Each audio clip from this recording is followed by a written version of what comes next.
It's 6:01. It's Tuesday evening on the first day of August. My name is Trevor Watkins, and I am bringing the show Outside the Box to you on Kircher FM 97.8. Our people, our station. Yesterday, the 31st of July, was Milton Friedman's 105th birthday. Who the heck is Milton Friedman? I hear thousands of you ask. Well, he was a truly great American economist, won the Nobel Prize. He invented the phrase, "There is no such thing as a free lunch," commonly known as Tannstaffel.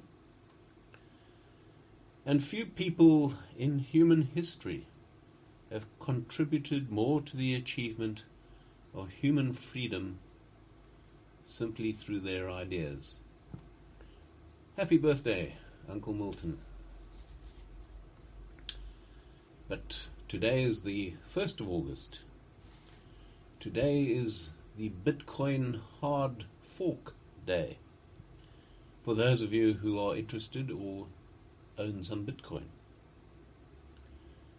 It was a day on which the price of Bitcoin could do one of three things. It could go down, it could stay the same, or it could go up.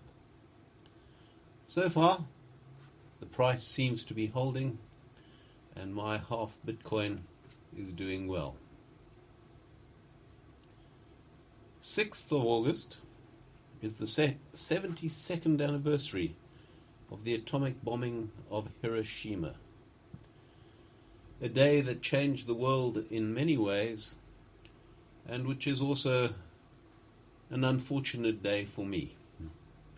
I sincerely hope I get through the 6th of August unscathed this year. And while we're looking at dates, the 8th of August is the Monaco vote in Parliament, motion of no confidence in the President. That might yet be a day that changes South Africa in many ways.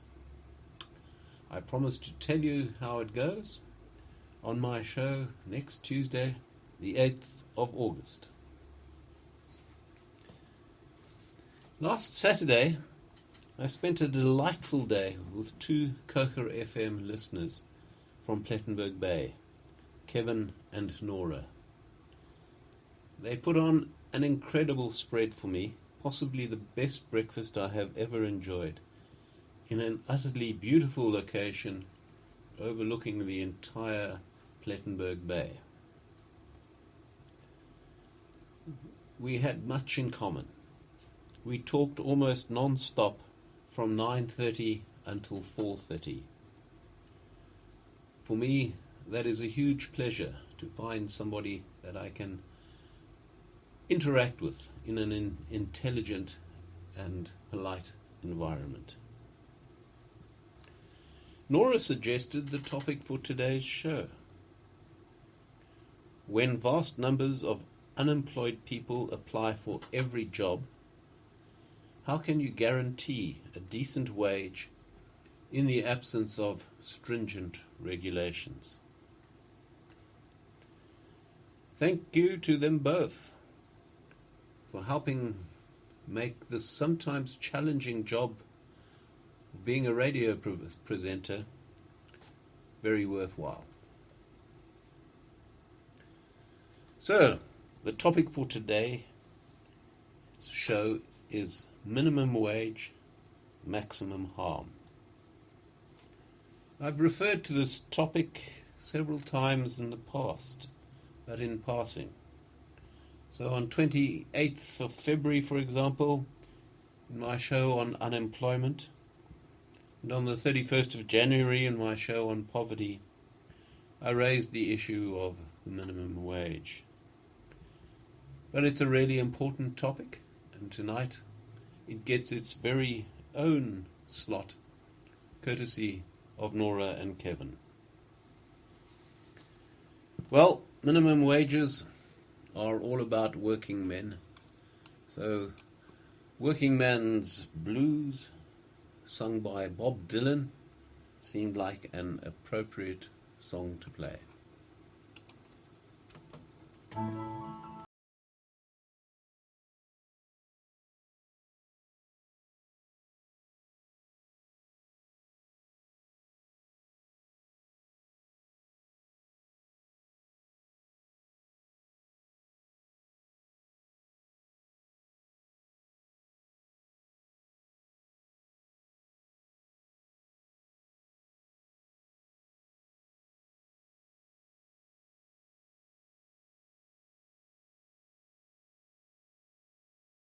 You don't listen to a Dylan song in order to enjoy the beauty of his voice, but his music and lyrics are really very, very good and well worth the trouble. I enjoyed that. I hope you did too. You can phone into the show on 042 291 0003, and you can email us at onair@cokerfm.co.za. I'm afraid we don't have live streaming at the moment, so if you're listening, it's got to be on your radio. I welcome Afrikaans callers, and I would really like to hear from somebody in the Koker district who has a strong opinion on minimum wages. This is your opportunity to put that opinion on air. So as ever, I go to Wikipedia to get a few definitions of what we're talking about. And their definition of minimum wage, or rather their history of them, is as follows. Modern minimum wage laws were first passed in New Zealand and Australia in the 1890s. So much for solving the problems of employment in the sweatshops of Asia or the garment district of New York. It comes from those relatively mild and peaceful democracies down to the east. The movement for minimum wages was first motivated as a way to stop the exploitation of workers in sweatshops. We all know about those famous New Zealand sweatshops. By employers who were thought to have unfair bargaining power over them. Over time, minimum wages came to be seen as a way to help lower income families. Most countries had adopted or introduced minimum wage legislation by the end of the 20th century. Until the mid-1990s, however, a general consensus existed amongst economists, both conservative and liberal, that the minimum wage reduced employment, especially among younger and low-skill workers. In addition to the basic supply and demand intuition, there were a number of empirical studies that supported this view. For example, Grumlich in 1976 found that many of the benefits went to higher income families and that teenagers were made worse off by the unemployment associated with the minimum wage. In the mid-1990s, two economists, Card and Gruller, I think their names were, did come up with an alternative view of the effects of the minimum wage. And their point of view remains one alternative out there, although the majority of economists, if not the man in the street, still regard minimum wage as a bad idea.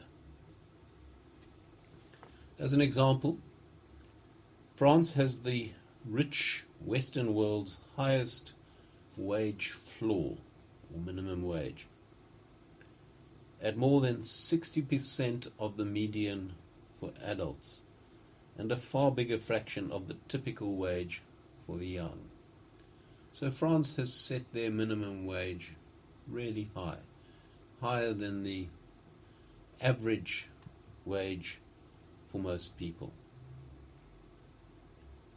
This helps, actually I must correct that, higher than half of the average wage for most people. This helps explain why France also has shockingly high rates of youth unemployment. 26% of 15 to 24-year-olds in France are unemployed.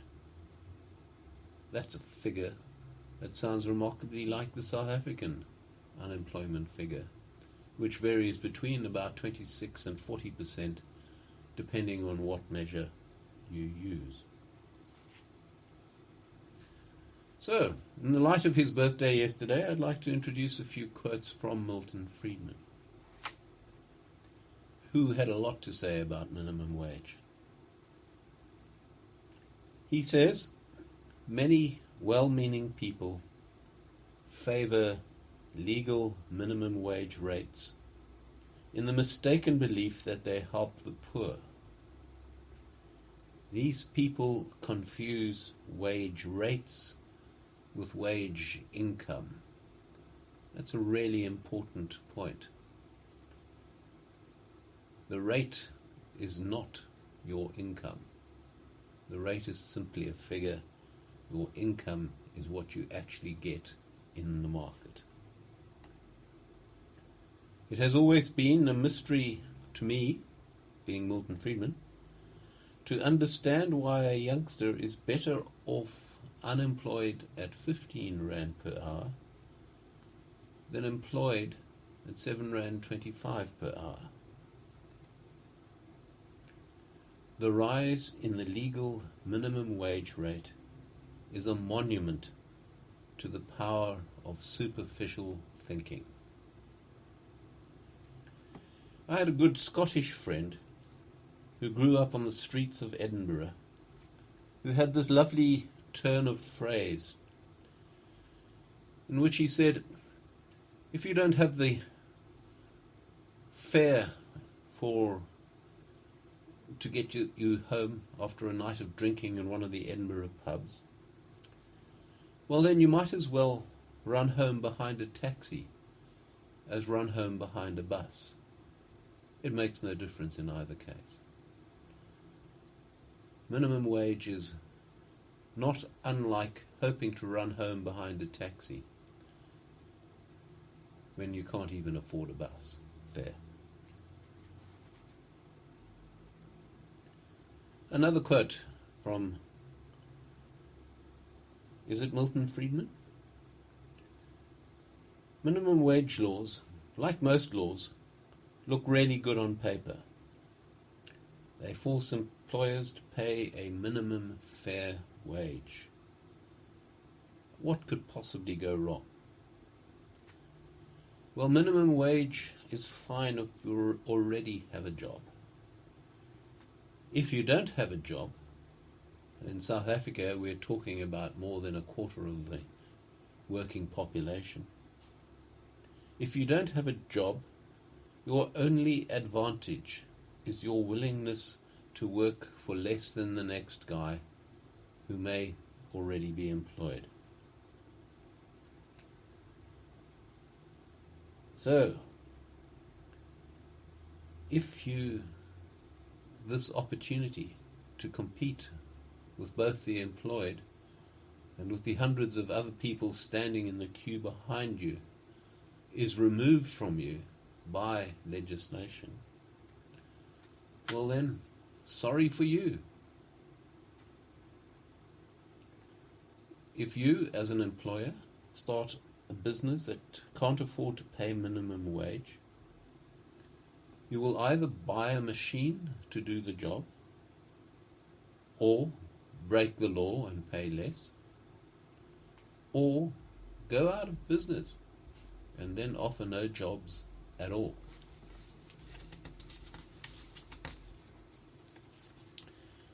So, as I've already said, most poor people have only their labour to sell. But if the price of the labour is set too high by minimum wage laws, they will not be employed and instead go hungry. While a minimum wage seems like a good idea, it actually excludes the poorest of the poor from the job market. It is like insisting on eating only cake when you are starving, even though bread is available. It's superficial thinking. If you wanted to read more about this than I can fit into tonight's show, there's a vast list of around 80 articles on the topic on the Free Market Foundation website at www.freemarketfoundation.com. You can get chapter and verse of the arguments for and against the minimum wage on that website. Well, I suppose one could really call a high minimum wage a source of easy money.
If you think it's the only cure for those rabid white monopoly capitalists, the only way to stop them from ripping off the poor, well, get on the phone.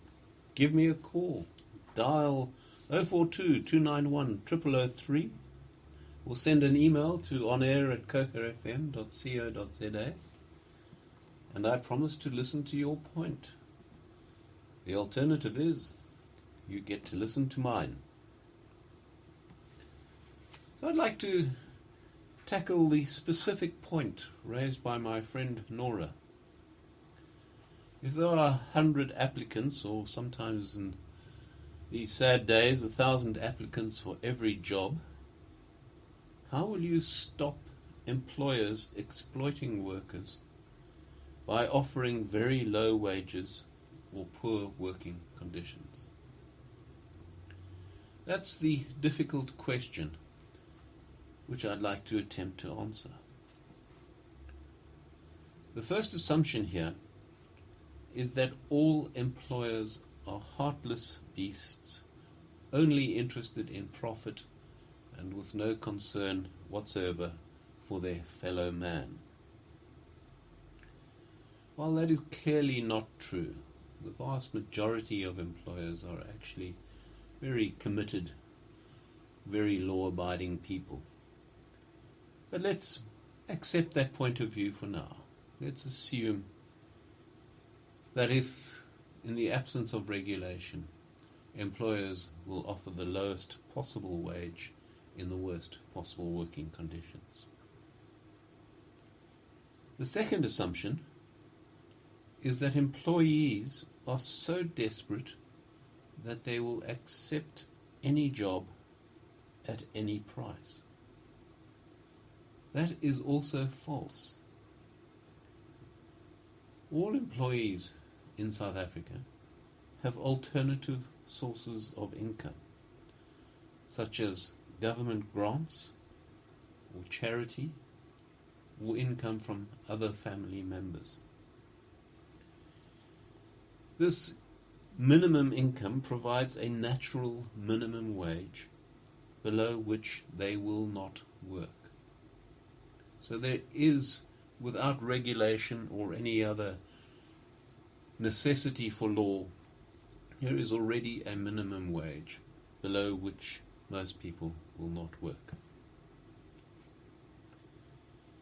The third assumption is that working for a low wage is always a bad thing.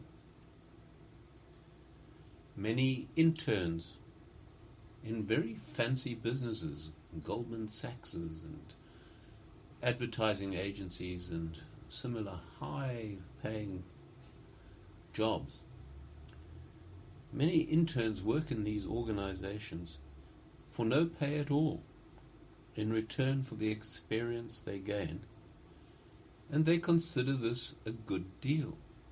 The competition to become an intern at a legal firm or at a banking firm, certainly in America, is huge, very intense. They even make movies about it. So getting valuable on-the-job experience is a good path to a better job in the future. And some people will work at the absolute minimum wage, 0, in order to enjoy that opportunity. If a regulated minimum wage is put in place, those intern opportunities will simply disappear, severely inconveniencing the people who would otherwise have taken them up. The fourth and worst assumption is that some faceless bureaucrat in some distant, comfortable office knows better than some unemployed worker what contract of employment best suits his specific circumstances and needs. What arrogance, what outright, overwhelming arrogance, but nevertheless completely common. Our lives are run by faceless bureaucrats with millions of ridiculous regulations in place. If the alternative is starvation, then a low-paying job with an exploitative boss may be preferable, no matter what some bleeding heart liberal thinks. This is the basis for employment in Asian sweatshops, in Nike shoe factories, and that sort of thing, where 12-year-old children are employed in appalling conditions. But why are those children there? Because the alternative in every case is worse, no matter, as I say, what some bleeding heart liberal in a comfortable office in New York may think. So let's try a little thought experiment. Einstein used to enjoy these. Let's imagine that a man or a woman has an option to buy some shoemaking machinery and materials. He calculates, having done his sums, that he can make a small profit if he can employ and train an unskilled worker at 10 Rand per hour. If the minimum wage is 15 Rand per hour, he calculates that he will make a loss. So will obviously not buy the machinery or offer the employment. Since the region in which he lives has a 15 Rand minimum wage, he decides to move to another region. In the United States, for example, this would involve moving to another state or even to another country. He moves to a region where the minimum wage is 10 Rand per hour, and he buys the machinery and he employs a worker. However, his profit is a measly R1 per hour, out of which he must cover all of his overheads, his cost of purchasing the equipment, and his own salary, for which there is no specific minimum wage, because he's a self-employed entrepreneur. So what does he do? If there are not too many regulations and obstacles, and that's a very big if in South Africa, he can hire 2 more workers and work 3 shifts around the clock. In other words, keep his machines running 24 hours a day, using 3 different workers in 8-hour shifts. His costs will only increase slightly. He already has the equipment. He already needs to buy the materials for what he makes. But he has tripled his potential income by employing more people rather than less. If his staff now strike for higher wages, he will probably go out of business and everyone will be unemployed. But if both he and his workers are reasonable people and they all work hard together, soon the employer will be able to afford to buy more machinery and hire more people. The best of his original workers can now be promoted to foreman and will get a higher wage to go with his increased responsibilities. Of course, everyone would like to earn more. But our economy is in a slump for many reasons, not least the ratings downgrades. And there simply isn't the financial resources, the financial wherewithal to pay everybody the salaries and wages that we would like to think are fair, no matter what some faceless bureaucrat in Pretoria or politician in Cape Town thinks the minimum wage should be.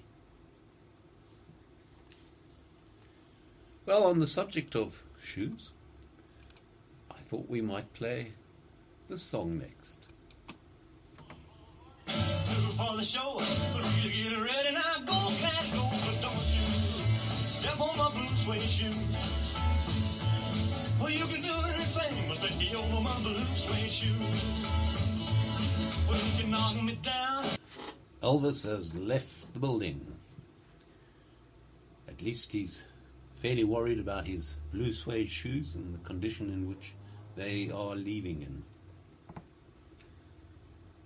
So moving on, if a low minimum wage is a good idea, say 15 Rand per hour, in actual fact it'll be going up to 20 Rand per hour next year from May, and to 3,500 Rand per month. But then one has to ask, if a minimum wage is a good idea, then why is a high minimum wage not a better idea? Instead of insisting that workers must receive a barely acceptable wage of 20 Rand per hour, which is perhaps puts them just above the poverty line, why don't we instead, and why don't our elders and betters in Parliament and in Pretoria, why don't they insist that workers get a really comfortable 200 Rand per hour?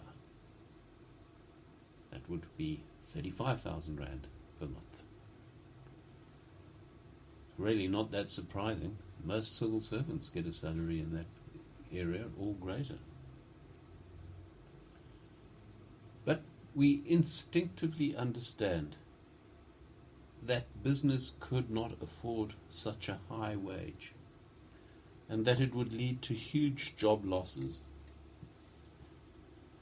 And without us bothering to wonder precisely what minimum wage business could afford. Why 20? Is it a nice round figure? What was wrong with 21 Rand 30? And what is wrong with 200 Rand per hour? The answer is that every business is different, and it is as stupid to insist that one aspect of the costs of doing business, namely wages, must be the same across the board for all businesses.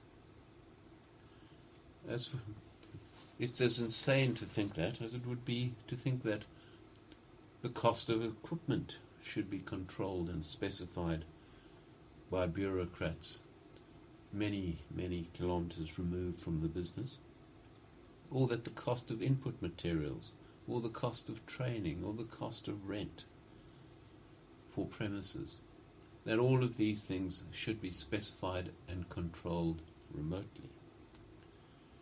Most of us can sense that this is a truly stupid idea. And yet the communists in Russia, in China, in Cuba, applied that stupid idea to their economies and reaped the results. That great captain of industry, that master of critical thinking, Hugo Chavez, thankfully now deceased, has only to look at the destruction that these policies have wrought in an otherwise wealthy country like Venezuela to understand the truly destructive power of bad ideas. Venezuela is a country with close to unlimited oil riches, in which you cannot buy food or toilet paper or any of the minimum essentials of life. How sad, how ironic is that? The truth is as follows. The price for any good is always what the market will bear, and only fools and politicians think differently. By the way, I should mention that I get paid the absolute minimum possible wage for doing this job of radio presenting, because I do it for reasons other than money. Perhaps some of you out there would say, well, that's all you're worth, but so be it. Continuing with the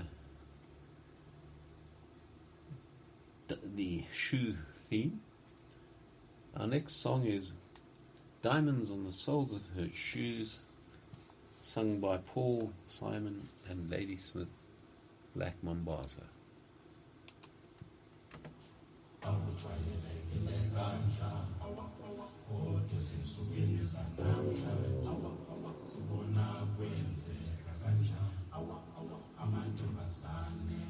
She's a rich girl.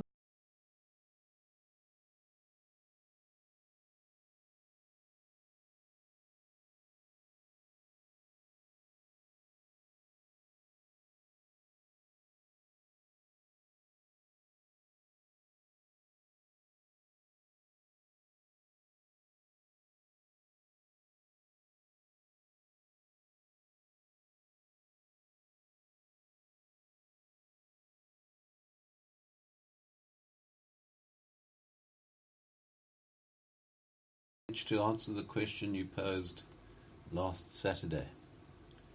And just by the way, Kevin and Nora, Those Chelsea buns were brilliant. Thank you very much for that. That brings us to the end of this evening's show. A little earlier than usual, I'm afraid. We have an interesting week ahead of us.